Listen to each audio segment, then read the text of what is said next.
Last week, we discussed the dangerous health risk astronauts face, called spaceflight-associated neuroocular syndrome, or SANS. And though not much is known about this threat, Dr. Joshua Ong, a space medicine researcher, revealed the leading theory is that an imbalance of fluid inside the astronaut's body causes increased pressure within the skull. Unfortunately, this theory is hard to prove in space. When a normal patient on Earth is experiencing intracranial pressure, it's often measured using a lumbar puncture, a procedure that's not happening on a spacecraft. And while there's current research working to create a non-invasive option, they don't know for certain that it's the correct underlying cause. Ong says another thought is that the astronauts' brains could be lifting slightly during the missions and creating a strain on the eyes. So if the brain goes upward just a tad bit, it will pull on the optic nerve and essentially flatten the globe of the optic nerve, which is also one part of SANS, which is one of the findings of SANS. So ultimately, the thought is that the etiology of these kind of interesting constellation of findings in these astronauts is multifactorial. It could be partially increased intracranial pressure. We don't know for sure if they have a high intracranial pressure. It also could be a mechanical component of the brain being like kind of shifting upwards as well. While SANS doesn't usually occur during short trips, it's a dangerous risk for missions that take 6 months or longer. And with the mission to Mars that's expected to happen in the next decade or two, this research will be pivotal in the success of that undertaking.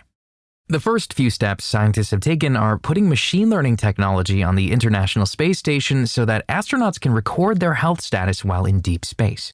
Additionally, part of their research has discovered that some people may be more genetically predisposed to being at high risk for SANS. This knowledge could help NASA vet the proper astronauts for a longer mission. Who is going to be the least at risk for this? Because ultimately, the worst thing would be for the astronauts to go blind on a very long duration space flights. That would be catastrophic, especially if we're going to Mars and doing a colonization mission and they go blind. That's just a very, very unfortunate outcome for the astronaut themselves and also for the team and the safety of the team as well. Along with looking at the genetic predisposition of prospective astronauts, Ong says vitamins can play an important role in a person's risk. If you're deficient in certain vitamins, you have an increased risk of getting SANS. So they're looking into using vitamin supplementation, such as like B vitamins specifically. If the health reports of astronauts in space start to show signs of SANS, they may be able to halt the symptoms by increasing the certain vitamins the astronaut is deficient in. This eye imaging technology is part of NASA's effort to get more health equipment in space. So things such as something called an optical coherence tomography and also like orbital ultrasound, where we kind of look at the eye itself through an ultrasound. And so those technologies allow us to understand a little bit more and help us characterize what we know now as SANS. Much of this technology utilizes AI. For example, the optical coherence tomography takes pictures of the back of the eye, then uses AI to analyze the image and help diagnose any issues. There are a few ways that we are using artificial intelligence for SANS, but I think the biggest thing is basically detecting if an astronaut has SANS. And so that's really helpful because they can be subtle. And so astronauts can get scans, but these scans are very, very high quality. And especially if we're looking at a long duration spaceflight mission that's moving away from Mars, that increases the technical load and the capacity to send those high quality images back to Earth to Mission Control Center. So we want to be able to have something in-house in the space station that can automatically detect if they're having SANS.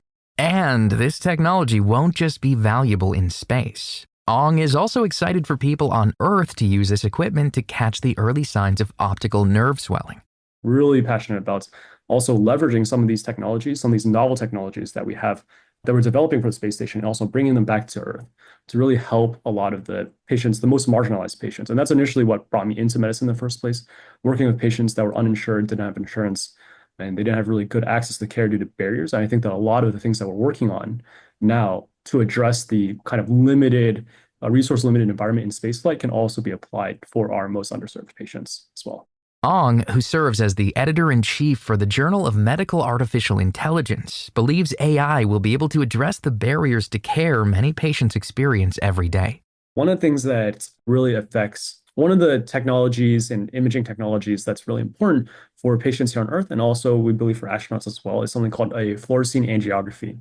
And that is essentially an invasive procedure where you have to put dye into the arm. And essentially, you put the dye into the arm and then you take pictures of the eye itself and you kind of see how the blood essentially permeates throughout the eye.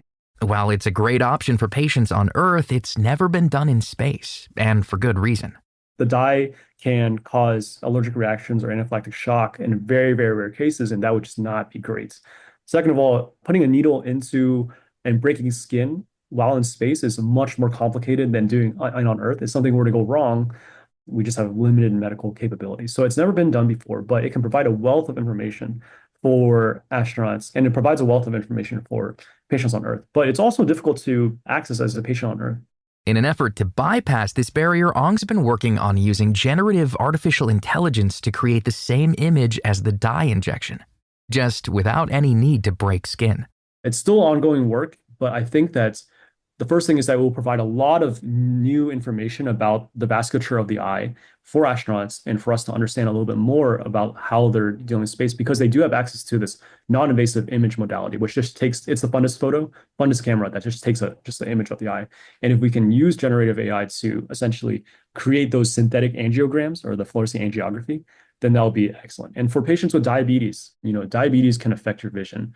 And unfortunately, many Americans and many people across the world have diabetes. And using that fluorescein angiography is really incredible to provide a wealth of information as to, how can we treat, where are the areas that your eye is not getting blood. Ong believes this technology will not only increase detection of eye issues, but help expand access to these options that are often only available through a specialist. A lot of patients, especially those in underserved communities and marginalized communities, don't have access to that, and also don't really always have access to a retina specialist or someone that can really treat and diagnose that. But they might have access to maybe an optometrist that has a fundus camera. And so we can utilize that technology to basically create that gold standard image to understand the areas of non-perfusion or areas of where, maybe the diabetes is affecting your eye, and send that to a retina specialist. Then that can really increase the accessibility, being like, okay, only maybe 100 patients can see one retina specialist a day in that general area, but there are 10 optometrists in the area, and they can see, 100 patients as well.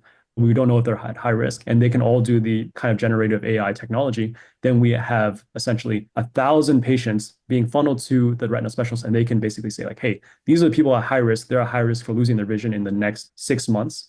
They should come see me right away.